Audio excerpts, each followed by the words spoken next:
killed myself.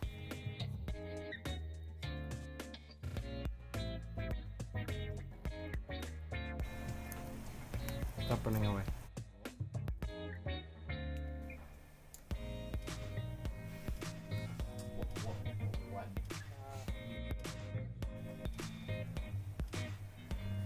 What? Please stop. Whoa. No. You killed yourself again. I didn't even do anything. What is this?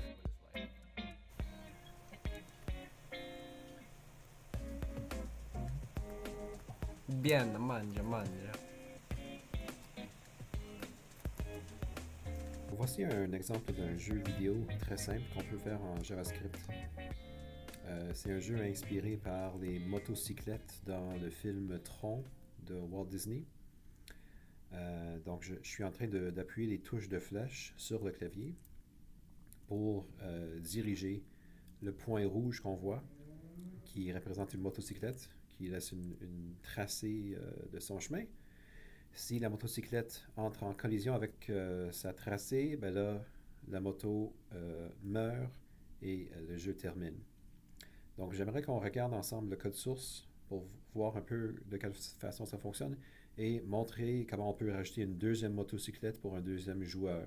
Donc, l'idée va être que on pourrait être deux personnes devant un seul clavier, une personne qui se sert des touches de flèche pour contrôler la première motocyclette. L'autre personne va se servir des touches, par exemple WASD, si vous avez un clavier américain. Et ces touches WASD vont contrôler la deuxième motocyclette. Et l'objectif du jeu serait de survivre plus longtemps que votre adversaire. Donc, une façon qu'on peut regarder le code source, si vous avez déjà le jeu dans un furteur, c'est de faire un clic droit et View Page Source. Et on voit le code ici. Donc, on va le sauvegarder localement sur notre machine. Donc, on peut faire Save As. Et là, on va le mettre sur notre desktop. Le nom qu'il y a là est bon. Je vais garder le nom. Donc, je fais Save. Je vais ouvrir le fichier que je viens de sauvegarder dans Notepad++. Donc, Edit with Notepad++. Mais vous pouvez l'éditer dans un autre éditeur de texte comme Notepad, tout simplement, ça va. Donc, si vous faites CTRL ou roulette de souris, ça permet de changer la taille de texte. Donc, ici, il y a une première balise, c'est un commentaire pour dire que ça a été sauvegardé. On peut simplement effacer cette balise, c'est pas une balise très intéressante. Vous voyez ici, c'est cette balise-là qui définit le début du corps de la page web. Alors, si on descend jusqu'à la fin, on devrait voir la balise complémentaire qui est ici. C'est ça qui va terminer le corps. Donc, à l'intérieur du corps, il y a quoi? Il y a un titre qu'on voyait au début de la page web. Il y a ensuite une toile sur laquelle se passe l'action. Et ensuite une balise script qui commence le code source. Et ça va être terminé ici par la balise complémentaire. Donc, dans le code source comme tel, il y a une première fonction qui est définie. Ça, c'est une fonction simplement pour définir un tableau en 2 dimensions. C'est-à-dire un tableau qui contient des colonnes et des rangées. Donc, on dit quelle dimension on veut donner à notre tableau. Et le tableau va être créé pour nous, rempli de 0 et retourné à celui qui a appelé la fonction. Ensuite, on voit les variables qui vont servir pour stocker les données associées avec le jeu vidéo. Donc, on a la toile sur laquelle on dessine des choses. On a le contexte qui sert à dessiner sur la toile. On a un rectangle pour connaître les dimensions de la toile. Une toile en anglais, c'est un canvas. C'est de là que vient le nom ici. Et vous avez remarqué peut-être que la motocyclette est représentée par un petit carré rouge et la tracée de son chemin est représentée par une série de petits carrés aussi. Donc ces carrés, on les appelle des cellules dans le code source. Et il faut dire quelle est la taille des cellules. Donc ici, on dit que chaque cellule sera 5 par 5 pixels. Mais vous allez voir plus tard, lorsqu'on dessine la motocyclette et lorsqu'on dessine les points de la tracée, on ne les dessine pas nécessairement 5 par 5. On peut les dessiner en plus petits. Mais il faut connaître quand même la taille de chaque cellule. Et il faut savoir combien il y a de cellules sur la toile au complet. Donc la toile au complet, voilà la largeur et la hauteur de la toile au complet. on divise par la taille des cellules pour savoir combien il y a de cellules sur l'axe horizontal et l'axe vertical. On a un grid. Le grid, c'est le tableau 2D qui est composé de colonnes et de rangées. Ce grid va stocker une information pour chaque cellule. Donc, pour chaque cellule, on pourra regarder dans le grid pour savoir est-ce que la cellule est vide ou est-ce que la cellule est occupée par la tracée d'une motocyclette qui a passé par là. Et c'est ça qui va nous permettre de détecter des collisions plus tard. Parce qu'à chaque fois qu'on va avancer la motocyclette, on pourra vérifier est-ce qu'elle s'en va dans une cellule du grid qui est déjà occupée par une tracée. Si oui, c'est une collision et la motocyclette va mourir. Donc, il y a deux valeurs qu'on peut retrouver dans les cellules du grid. Une valeur pour dire qu'elle est vide ou une valeur pour dire qu'elle est occupée. Il faut savoir quelle est la position actuelle de notre motocyclette, quelle est sa vitesse. Donc, la vitesse est stockée avec deux composantes de vecteurs, une composante en X et en Y. OK? Et l'axe des X est orienté vers la droite, c'est-à-dire que X augmente vers la droite. Y est orienté vers le bas. Donc, Y augmente en allant vers le bas. Donc, une vitesse en Y qui serait positive veut dire que la moto avance vers le bas. Mais comme elle est négative, ça veut dire qu'elle commence vers le haut. Donc, initialement, notre motocyclette commence en bas de la toile et s'en va vers le haut avec aucune composante X et une composante Y qui est négative pour dire vers le haut. On a aussi une valeur booléenne pour dire que la moto est vivante. Plus tard, s'il y a une collision, on va mettre cette valeur-là à faux. Donc, notre grid, notre grille, a été créée par la fonction qu'on a définie en haut, qui crée un tableau en 2 dimensions avec des colonnes et des rangées. Toutes les cellules sont vides au début, remplies de 0. Et ensuite, on veut stocker en mémoire qu'il y a une cellule qui est occupée. C'est la cellule qui correspond à la position initiale de la motocyclette. Donc, c'est ça que cette ligne de code-là fait. On a ensuite une fonction qui est appelée à chaque fois qu'il y a une touche de clavier qui est appuyée. Et cette fonction va réagir aux 4 touches de flèche. Donc ici, vous avez les codes correspondant aux différentes touches de flèche. Et ce que cette fonction doit faire, c'est mettre à jour la vitesse de la motocyclette pour que, à la prochaine itération, elle va avancer dans la bonne direction. Donc vous pouvez vérifier que les composantes ici sont bonnes pour les 4 directions des 4 touches de flèche.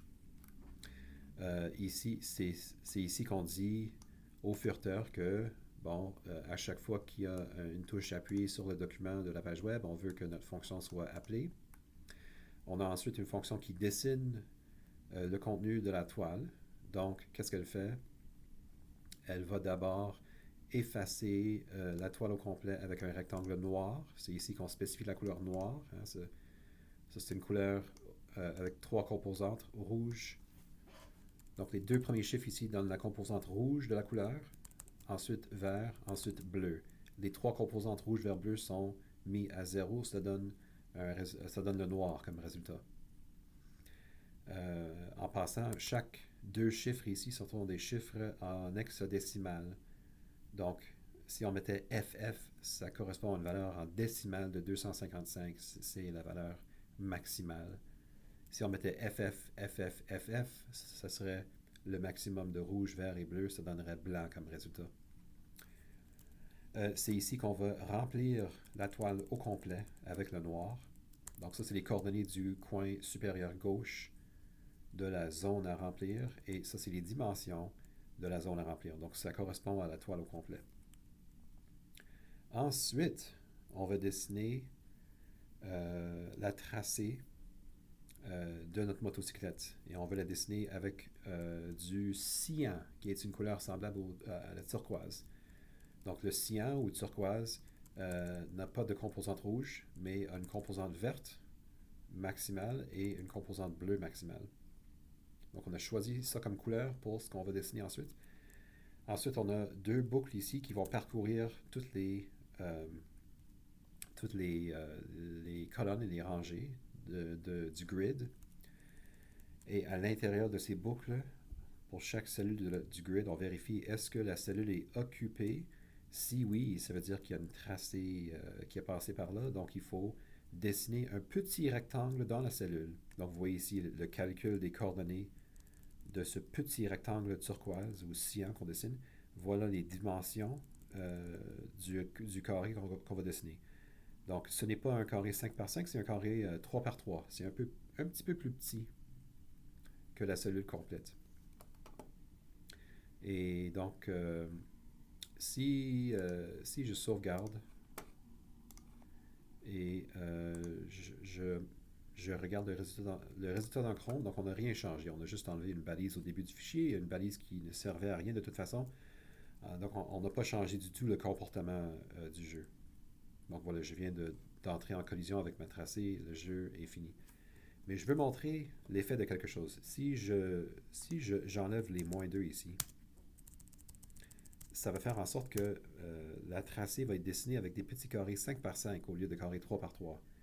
Et vous allez voir que la tracée, au lieu d'être composée d'une série de petits carrés détachés, ça va devenir des carrés un peu plus gros qui ne seront plus détachés. Elles vont être collées les unes sur les autres. Donc voilà. Les uns sur les autres, je devrais dire. Mais comme avant, je peux entrer en collision avec moi-même et là, je meurs. Et la dernière chose qu'on fait lorsqu'on dessine le contenu de la toile, c'est qu'on va dessiner la position actuelle de la motocyclette. Donc, selon si elle est vivante ou non, on la dessine en rouge ou bien en blanc. Donc, ce code-là, c'est peut-être du code un peu particulier. C'est une expression particulière qui s'appelle une expression ternaire, qui a 3 parties. La première partie est une expression booléenne qui peut être vraie ou fausse. Si elle est vraie, c'est la deuxième partie qui est prise pour donner la valeur finale. Et si la première partie est fausse, c'est la troisième partie qui est prise. Donc, c'est comme une façon de résumer un if-else, un énoncé if-else. Si la première est vraie, on prend le deuxième, autrement, on prend le troisième. Donc, c'est une façon de dire, bon, on va dessiner soit en rouge ou bien en blanc. Et qu'est-ce qu'on dessine? Bien, on dessine la position actuelle de la motocyclette. C'est ça qui fait pour la prochaine ligne. OK? Ensuite, il y a une fonction ici qui s'appelle advance, qui est appelée à plusieurs reprises par seconde pour avancer la position de la moto et vérifier s'il y a une collision. Et finalement, il y a une fonction ici, setInterval, qui dit au JavaScript, je veux que tu fasses ça à chaque 100 millisecondes. Donc, 10 fois par seconde, je veux que advance soit appelé. OK? Donc, on pourrait mettre 1000 ici, sauvegarder et recharger. Vous allez voir que le jeu va être beaucoup plus lent. On pourrait mettre 10 et on sauvegarde, on recharge dans le furteur. Vous allez voir, ça va être beaucoup plus rapide. Donc, c'est des petits changements que vous pouvez essayer par vous-même pour mieux comprendre le fonctionnement du code. Mais là, j'aimerais vous montrer rapidement comment rajouter une deuxième motocyclette. Donc, pour rajouter une deuxième motocyclette, il faut stocker la position et la vitesse de la deuxième moto. Il faut aussi stocker une booléenne pour savoir si cette deuxième moto est vivante ou non. Donc voilà. J'ai copié le bloc de code ici et j'ai changé les noms des variables. On veut que cette deuxième moto commence en haut de la toile et on veut que sa vitesse soit vers le bas initialement. Donc j'enlève le signe de moins ici. Je vais aussi mettre une position de 1 ici pour le Y initial. Il faut que je stocke dans le grid que la cellule initiale de la deuxième moto est occupée. Donc voilà. Ensuite, ça me prend une façon de dévier la deuxième moto via le clavier. Donc je vais devoir rajouter des conditions ici. Okay? Rappelez-vous que cette fonction est appelée à chaque fois qu'il y a une touche de clavier qui est appuyée. Donc si on imagine qu'on est deux personnes devant le clavier, une personne va appuyer les touches de flèche, l'autre personne va appuyer les touches WASD. Même si les deux personnes appuient deux touches simultanément, ce qui est presque impossible, mais même s'ils le faisaient simultanément, au niveau du système d'exploitation, il n'y aura pas deux événements vraiment simultanément traités. Okay? Votre fonction ici va être appelée une fois pour une touche et ensuite une autre fois pour l'autre touche. Donc, dans le code ici, vous avez juste à traiter une touche à la fois. Supposez qu'il y a juste une touche à traiter à la fois. Donc, ce que ça prend ici, c'est vérifier si c'est la touche W, par exemple, qui a été appuyée. Si oui, ben là, on va changer la vitesse, la direction de la deuxième moto. OK. Maintenant, je vais devoir chercher le code de la touche W. Je ne sais pas pour l'instant quel est le code, mais ce que je vais devoir faire, si c'est W, je vais modifier la direction de la deuxième moto. Et bon, W sur un clavier américain, W c'est pour aller vers le haut, donc je veux que X, la composante X soit 0, je veux que la composante Y soit moins 1 dans ce cas-là. Okay? Parce que c'est comme une touche flèche vers le haut. Donc c'est comme le cas qu'on voit ici. C'est que je vais changer l'ordre des lignes pour mettre le X en premier, juste pour être un peu plus esthétique. Maintenant, quel est le code que ça prend pour un W? Je vais chercher ASCII code. Mais c'est quoi ASCII? ASCII, c'est le American Standard Code for Information Interchange. C'est une norme qui dit quels sont les codes de les différents caractères de l'alphabet. Donc, il y a plein de tableaux en ligne auxquels on peut référer pour connaître les codes. W, c'est 87. Donc, si je ne me trompe pas, c'est 87 que ça prend ici. Si ça ne fonctionne pas, ce n'est pas très grave. Okay? Si ça ne fonctionne pas, on pourrait simplement imprimer le code sur la console et voir pendant l'exécution le code qui sort lorsqu'on touche une touche quelconque. Donc, ça nous prend trois autres cas pour les trois autres touches de la deuxième moto. Donc, on veut W, A, S, D. A, c'est pour aller vers le gauche. Donc, X, on va le mettre à moins 1, Y à 0. S, c'est pour le bas. Donc, on va mettre une valeur positive à Y. Et D, c'est vers la droite. Donc, on va mettre 1 pour le X et 0 pour le Y. OK, je sauvegarde. Qu'est-ce que ça prend d'autre? Redraw. La façon d'effacer la toile et dessiner les tracés va rester exactement la même. Parce que le grid va stocker les tracés des deux motos. Mais la seule chose qu'il faut changer dans cette fonction, c'est qu'il faut rajouter deux lignes de code pour dessiner la deuxième moto. Donc, on choisit une couleur selon si la deuxième moto est vivante ou non. Et ici, on va mettre des 2 pour la position de la deuxième moto. Le reste, c'est le même. Advance, OK. Donc, le code qu'on voit actuellement, c'est pour une seule moto. On calcule la nouvelle position de la moto. On vérifie s'il y a une collision avec le bord de l'écran ou encore s'il y a une collision avec une cellule occupée. Ah non, pardon, la vérification pour la collision, c'est ici, cette ligne-là. Et s'il n'y a pas de collision avec le bord ni avec une cellule occupée, c'est là qu'on met à jour les choses. Donc, je crois qu'on peut copier presque complètement ce bloc de code-là. La seule chose qu'on n'a pas besoin de copier, c'est cette ligne redraw. Redraw a seulement besoin d'être appelé une seule fois pour les deux motos. Donc, on va sortir redraw. Le reste, on va copier. Et dans la copie que je viens de faire, je vais devoir changer les 1 pour les 2 partout. Donc, si la deuxième est vivante, on peut calculer la nouvelle position de la deuxième. On veut des 2 ici. 2, 2. Ça, c'est pour vérifier s'il y a une collision avec le bord de la toile. Ça, c'est pour vérifier si la deuxième est d'entrer en collision avec une cellule déjà occupée par la tracée de quelque chose. Si oui, on dit que la deuxième moto est morte. Sinon, on met à jour la deuxième moto. Donc, on met à jour sa position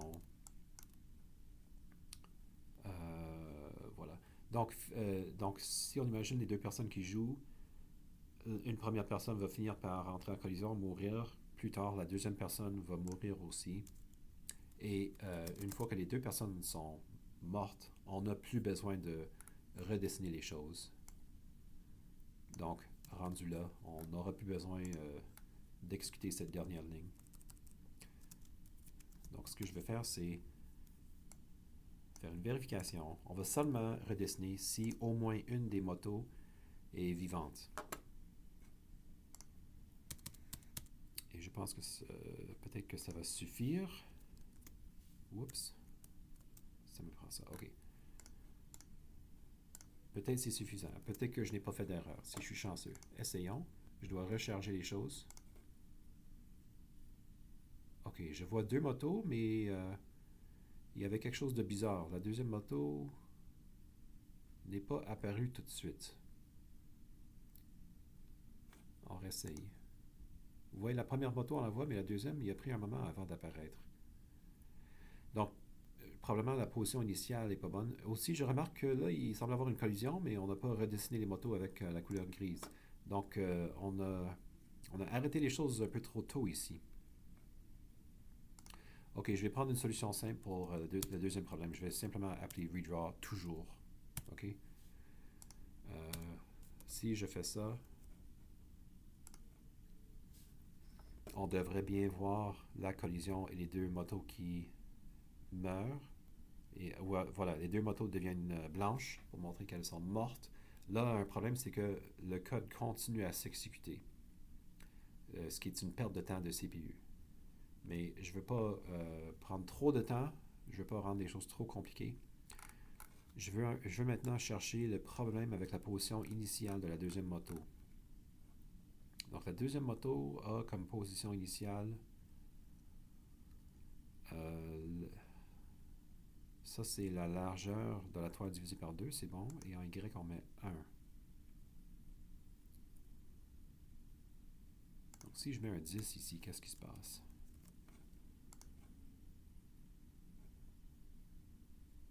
Ça c'est quand même drôle. J'ai mis un 10 et au lieu de le voir partir de 10, il est parti du haut. Si je mets un 20, qu'est-ce qui se passe?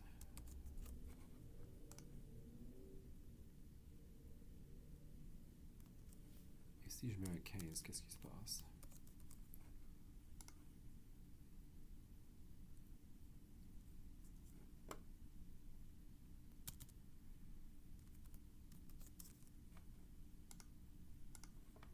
Ah!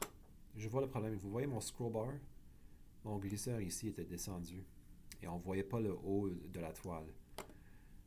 OK. Donc, je vais réduire la taille des choses pour qu'on voit vraiment la toile au complet. Et donc, peut-être que ce que j'avais avant était déjà bon. Je vais mettre un 1 ici. Je pense qu'un 1 devrait être bon parce que la première moto, vous voyez, la position maximum qu'on peut mettre ici pour que ce soit visible, ça devrait être num cells vertical -1. Mais on met -2. Donc, il devrait avoir une marge de une cellule noire derrière la moto lorsqu'elle commence. Et pour faire la chose symétrique ici, au lieu de mettre un 0, il faudrait mettre un 1. Et on devrait voir la même marge. Donc, je sauvegarde, je recharge les choses et vous voyez, OK, ça semble probablement correct. On voit à peu près la même marge ici. Donc, je vais réessayer maintenant, je vais essayer les touches de flèche. Et on voit que les touches de flèche contrôlent la première moto. Ensuite, si je fais A, si je fais D, OK, les autres touches ne contrôlent pas la deuxième moto. Donc, on voit la deuxième moto est morte. Mais donc, les touches de flèche fonctionnent toujours, mais les autres touches n'arrivent pas à contrôler la deuxième moto.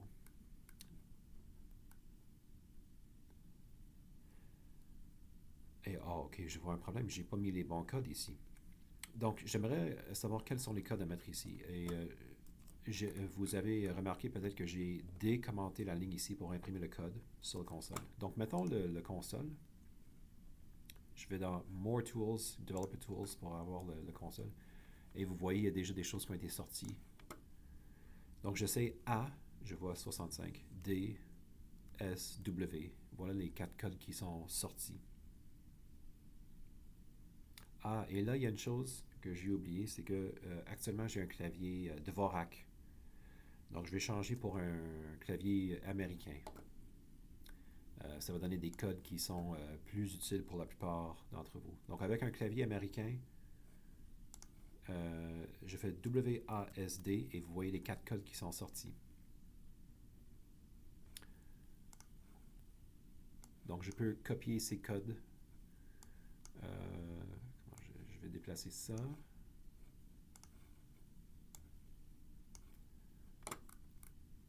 Le premier, c'était W, donc c'est bel et bien 87. Je vais grossir ça pour que vous voyez mieux. W, le code, c'est bel et bien 87. C'est le code ASCII du W majuscule. Pour le A, c'est le 65 que ça nous prend. 65. Pour le S, c'est 83. Pour le D, c'est le 68 que ça prend. 68. OK, on sauvegarde ça.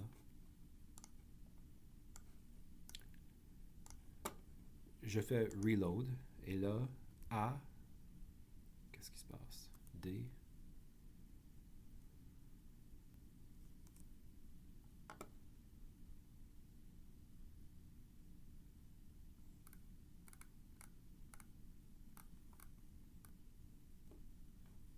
Ah, j'ai pas sauvegardé. OK, je sauvegarde. Reload. A. OK, voilà. S, D, W, S. Pardon, pas S, mais D plutôt. Donc là, mes 4 touches de WASD et mes 4 touches de flèche fonctionnent. Et là, je pourrais inviter quelqu'un à jouer avec moi, peut-être mon fils ou ma fille. Et là, lorsqu'il y en a un qui entre en collision, comme là, la première moto est morte, la deuxième continue à avancer. Donc voilà, c'est un petit jeu vidéo, pas très complexe, qu'on a modifié. Un jeu qui prend à peu près 160 lignes de code. Il y a d'autres modifications que vous pourrez vous amuser à essayer. Par exemple, changer la vitesse du jeu. Ou encore chercher une façon de permettre aux joueurs humains de faire plusieurs reprises du jeu sans avoir à recharger la page. Donc, une fois qu'une moto meurt, ce serait intéressant si le logiciel JavaScript stockait en mémoire le nombre de fois que chaque moto est morte et permettrait de repartir une autre tour. Ce serait intéressant peut-être aussi si le jeu accélérait. Donc, pendant qu'on joue, au lieu que chaque itération prend 100 millisecondes, imaginez si le délai diminuait avec le temps. Vous pourriez aussi vous amuser à changer la façon que les motos et les tracés sont dessinés. Donc, jouer avec différentes couleurs. Il y a des effets visuels qu'on peut imaginer pour animer les choses, peut-être de façon plus agréable. Par exemple, imaginez une tracée qui a une longueur limitée à 100 cellules. Donc, à mesure que la moto s'avance, la queue de la tracée suit la moto. Donc, voilà différentes modifications que vous pouvez tenter. Et faire ces genres de modifications-là et jouer avec le code, ça va vous permettre de beaucoup apprendre. Et vous allez vous rappeler très bien de ce que vous apprenez à travers des exercices comme ça. Donc, c'est une façon très efficace d'apprendre la programmation, de prendre du code comme ça et le modifier à votre façon. Vous allez vraiment vous rappeler des erreurs que vous avez, les problèmes que vous avez, les bugs. Surtout un bug qui prend longtemps à régler. Vous allez vous en rappeler pour la prochaine fois et vous allez éviter ce genre de bug-là à l'avenir.